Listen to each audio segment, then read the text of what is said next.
Ticket JDS Pal ಆದರೆ ಸುಮಲತಾ ಅವರ ನಡೆ ಏನು? ಅಲ್ಲ, ಅದನ್ನು ನಾನು ಯೋಚನೆನೂ ಮಾಡ್ತಿಲ್ಲ. ನನಗೆ ಪಾಸಿಟಿವ್ ಕಾನ್ಫಿಡೆನ್ಸ್ ಇದೆ. ಈಗ ನೋಡಿ, ನಾನು ಐ ಆಮ್ ಎನ್ ಇಂಡಿವಿಜುವಲ್. ನಾನು ಒಬ್ಬ MP. ನಾನೇನು ಪಕ್ಷ ಅಲ್ಲ. ನಾನೇನು ಅಲ್ಲಿ ಹೋಗಿ ಬೇರೆ ಬೇರೆ ಸೀಟ್ಗಳಿಗೋಸ್ಕರ ನಾನೇನು ನೆಗೋಷಿಯೇಟ್ ಮಾಡ್ತಾ ಇಲ್ಲ. ಅವ್ರದ್ದು ಪಕ್ಷ. ಅವ್ರು ಬರೀ ಒಂದು ಮಂಡ್ಯ ಸೀಟಲ್ಲ, ಅವ್ರು ಬೇರೆ ಬೇರೆ ಕ್ಷೇತ್ರಗಳಲ್ಲೂ ಅವರು ಸೀಟ್ಗಳು ಕೇಳ್ತಾರೆ, ಸಿಗೋವಂಥ ಸಾಧ್ಯತೆಯೂ ಇದೆ. ಸೊ ಹಾಗಾಗಿ ನನಗೆ ಮುಖ್ಯ ಮಂಡ್ಯ. ಬೇರೆ ಬೇರೆ ಕ್ಷೇತ್ರಗಳಲ್ಲಿ ಅವ್ರು ಯಾವ ರೀತಿ ಅಲೈನ್ಸ್ ಮಾಡ್ಕೋತಾರೋ, ಯಾವ ಸೀಟು ಇದನ್ನು ಮಾಡ್ತಾರೋ, ಅದರ ಪಾಸಿಟಿವ್ ಕಾನ್ಫಿಡೆನ್ಸ್ ಅವ್ರಿಗೂ ಇದ್ದೇ ಇರುತ್ತಲ್ವಾ. ಅಲೈನ್ಸ್ ಅಂದಮೇಲೆ ಅದೇ ತಾನೇ. ಮೈತ್ರಿ ಫಿಕ್ಸೇ ತಾನೆ, ಮೈತ್ರಿ ಫಿಕ್ಸೇ.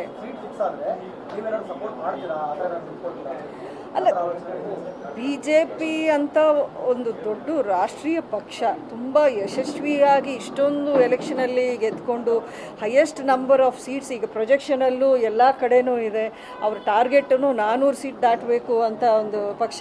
ಅದರ ಸಪೋರ್ಟೇ ಸಿಕ್ಕಾದ ಮೇಲೆ ನನ್ನ ಸಪೋರ್ಟ್ ಏನೋ ದೊಡ್ಡ ವಿಷಯ ಅಲ್ಲ. ಅದು that is not the most important thing here. ಈಗ ನಮಗೆ ಅವರು ಎಷ್ಟು ಸ್ಮೂತಾಗಿ ಒಂದು ಟಿಕೆಟ್ ಸೀಟ್ ಹಂಚಿಕೆಯನ್ನು ಮಾಡ್ಕೊಳ್ತಾರೋ ಅಷ್ಟೇ ಎಲ್ಲ ಸ್ಮೂತಾಗಿ ಎಲ್ರಿಗೂ ನಡೆಯುತ್ತೆ. ಈಗ ನಿಮ್ಮ ಟಿಕೆಟ್ ವಿಚಾರಕ್ಕೆ ಸಂಬಂಧಪಟ್ಟಂತೆ ಒಂದು ಪ್ರಶ್ನೆ ಇದೆ.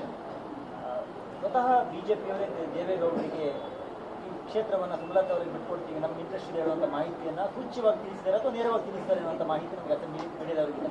ನಿಮ್ಗೆ ಆ ಥರ ಏನಾದ್ರು JDS ನಾಯಕರಾಗಲಿ ಅಥವಾ ಕೇಂದ್ರ ನಾಯಕರು ಸ್ಪಷ್ಟವಾಗಿ ಹೇಳಿಲ್ವಾ? ಇನ್ನು ಆ ರೀತಿ ಯಾವುದೇ ಸೂಚನೆ ನಮಗಂತೂ ಬಂದಿಲ್ಲ. ಎಲ್ಲರೂ ಕ್ಲಿಯರಾಗಿ ಹೇಳ್ತಾರೆ, ನಾವು ನಾಯಕರ ಜೊತೆಲಿ ದೊಡ್ಡ ಲೆವೆಲಲ್ಲಿರೋ ನಾಯಕರ ಜೊತೆಲೇ ನಾವು ನಿರಂತರ ಅಲ್ಲಲ್ಲಿ ಟಚಲ್ಲೇ ಇರ್ತೀವಿ. ಎಲ್ಲರೂ ಹೇಳೋದು ಇಷ್ಟೇ, ಎಲ್ಲರೂ ಕಾಮಾಗಿರಿ. ಯಾವ ರೀತಿಯ ಒಂದು ಫೈನಲ್ ಡೆಸಿಷನ್ಸ್ ಎಲ್ಲೂ ಆಗಿಲ್ಲ. ಅದರ ಪ್ರಿಲಿಮಿನರಿ ಡಿಸ್ಕಷನ್ಸ್ ಮಾತ್ರ ಆಗಿದೆ. ಯಾವುದೂ ಆ ಒಂದು ಫೈನಲ್ ಎಲ್ಲೆಲ್ಲಿ ಯಾರ್ಯಾರಿಗೆ ಅನ್ನೋದು ಆಗಿಲ್ಲ ಅಂತ. So you have to go by that.